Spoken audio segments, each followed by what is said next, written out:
नमस्कार। आज हम कैरोलिन वेल्स की एक बहुत ही मजेदार कविता देखने वाले हैं। अब ये ना सुनने में तो एक फील्ड गाइड जैसी लगती है, मतलब जंगली जानवरों को पहचानने की गाइड। पर इसकी जो सलाह है, सच कहूं तो जानलेवा है। तो सवाल ये उठता है कि भाई एक जंगली जानवर को दूसरे से कैसे पहचाना जाए।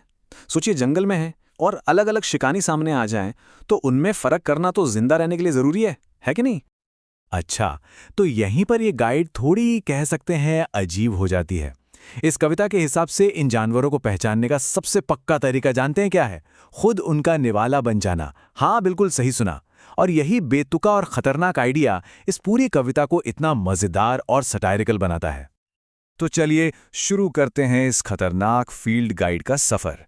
एक मजेदार बात बताऊं, कवयित्री चाहती हैं कि हम इसे एक मजबूत रेगुलर रिदम में पढ़ें, बिल्कुल किसी नर्सरी राइम की तरह, जो इसके खतरनाक मैसेज से एकदम उल्टा है। तो पहला जानवर कौन है? जरा कल्पना कीजिए, कोई पूरब के जंगलों में घूम रहा है और अचानक सामने एक बड़ा और पीले भूरे रंग का जानवर आ जाता है। धड़कनें तो तेज हो ही जाएंगे, है ना? और इसे पहचानेंगे कैसे? अरे सिंपल है। अगर वो जानवर ठीक उसी वक्त दहाड़े जब किसी की जान निकल रही हो, तो मुबारक हो, वो एशियन लायन है। देखा, यही सीधा साधा एकदम फैक्ट बताने वाला टोन है ना, जो इस भयानक सिचुएशन को भी मजेदार बना देता है। चलो आगे बढ़ते हैं। अब बारी है कुछ और बड़ी बिल्लियों की, और ये अपनी पहचान बताने के लिए और भी ज्यादा क्रूर तरीके अपनाती हैं। अगला नंबर है शाही बंगाल टाइगर का। कविता में इसकी खूबसूरती के बारे में बताया गया है कि कैसे पीले शरीर पे काली धारियां होती हैं। देखने में तो बहुत शानदार है, पर इसे पहचानने का तरीका उतना शानदार नहीं है। और एक बार फिर पहचानने का नियम एकदम जानलेवा है। शेर तो चलो कम से कम दहाड़ता है, लेकिन टाइगर के केस में तो बस ये देखना होता है कि वो किसी को खा रहा है या नहीं।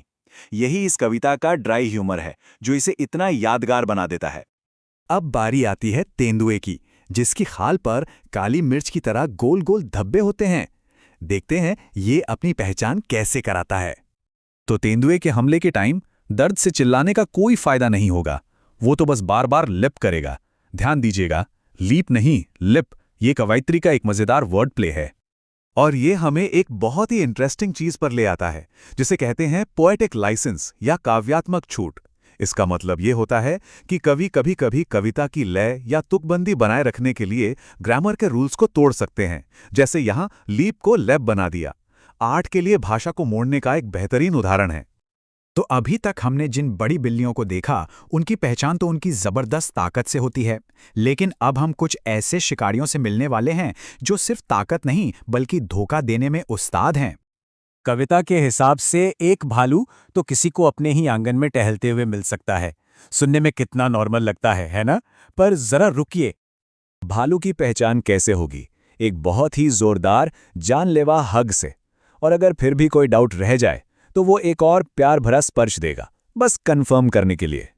कविता में आगे एक शब्द आता है नॉन प्लस, कि कोई नौसिखिया शिकारियों में फर्क करते हुए नॉन प्लस हो सकता है। नॉन प्लस का मतलब है पूरी तरह से हैरान या कंफ्यूज्ड।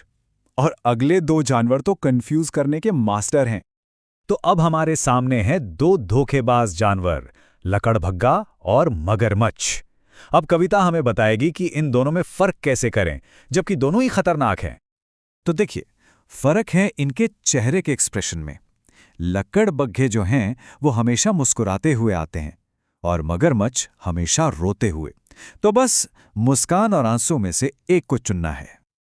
और अब बारी है इस खतरनाक गाइड के आखिरी और सबसे चालाक जीव की।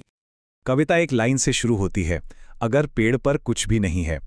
ये एक पहेली जैसी लगती है ना? और ये हमें इस जीव की सबसे बड़ी ताकत के बारे में इशारा देती है, अदृश्य होना। और जवाब क्या है? अगर पेड़ पर कुछ नहीं दिख रहा, तो समझो वो गिरगिट है। मतलब उसकी पहचान ही उसकी गैर मौजूदगी है। क्या शानदार और क्लेवर एंडिंग है कविता की। तो ये थी हमारी खतरनाक गाइडेंस। है तो बहुत मजेदार, पर सोचने वाली बात यह है कि इसका ह्यूमर आता कहां से है। चलिए इसे थोड़ा समझते हैं। देखिए, कैरोलिन वेल्स कुछ बहुत ही कमाल की टेक्निक्स इस्तेमाल करती हैं। पहली है हाइपरबोले, यानी अतिशयोक्ति, मतलब बात को बहुत ज्यादा बढ़ा चढ़ाकर कहना, जैसे किसी जानवर को पहचानने के लिए उसका शिकार बन जाना। दूसरी है आयरनी यानी विडंबना, मतलब एक शांत हेल्पफुल टोन में खतरनाक सलाह देना, जैसे भालू के जानलेवा हक को प्यार भरा स्पर्श कहना। और आखिर में इसकी सिंपल सी राइम और रिदम जो इसे एक बच्चों की कविता जैसा फील देती है, जबकि इसका सब्जेक्ट कितना डरावना है।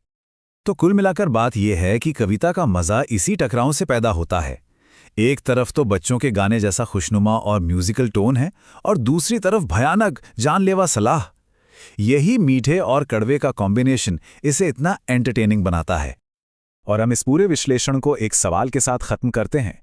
डार्क ह्यूमर में आखिर ऐसा क्या होता है जो खतरनाक और डरावनी चीजों को भी इतना मनोरंजक बना देता है? ये सोचने वाली बात है कि ह्यूमर और कहानी सुनाने का तरीका कैसे काम करता है। इस पर जरूर गौर कीजिएगा।